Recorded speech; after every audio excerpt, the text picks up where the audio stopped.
Salibonani. Yeah. Scam alert.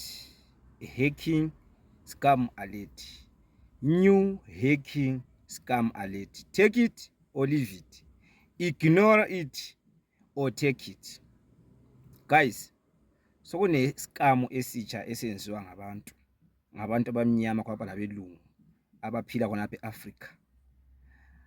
Lokho kuthiwa kuyi-hacker your phone or hacking system whatever. So kuthatha ama-dry sebesenza ama-shortcut, very easy shortcut.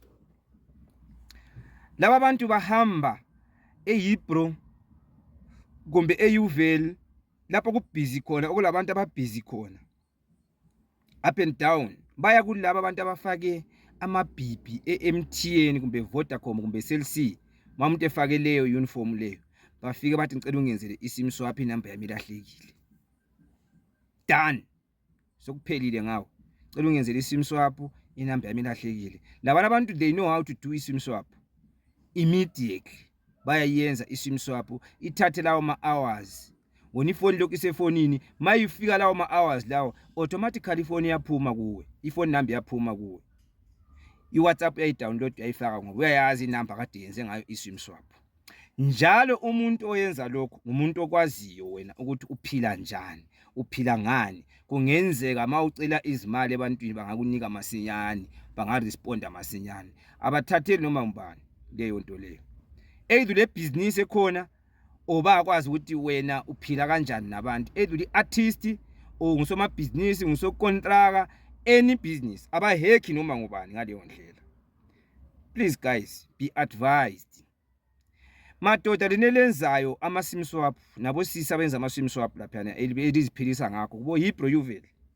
Lenza umsebenzi omuhle impela, amanamba ethu abuyela kuhle emuva. Kodwa qaphelanini umuntu ozoyenza iSIM swap ukuthi ngabe ngeyakhe inamba, khona kunzima ukuthi ukuthola ukuthi inamba ngeyakhe.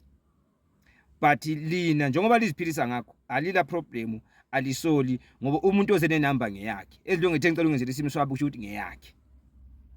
Yabona? Siyalimala ngomsebenzi wenu. Muhle futhi umsebenzi wenu, angisho ukuthi luyekele. Angazi ukuthi lingakhulisa kanjani ezokuphepha kithi nakwabanye, ngoba umuntu ubuyeseze kwenza iSIM swap ngenamba yomunye umuntu athi lahlekile. Already mayithola isiba kuye se download iWhatsApp, se download ama-email, ku verify kuye ngoba iSIM card senayo. Yonke imali yahamba, sehamba ecela imali ebantwini. Uyalimka usunezikweleti ngendaba yeSIM swap.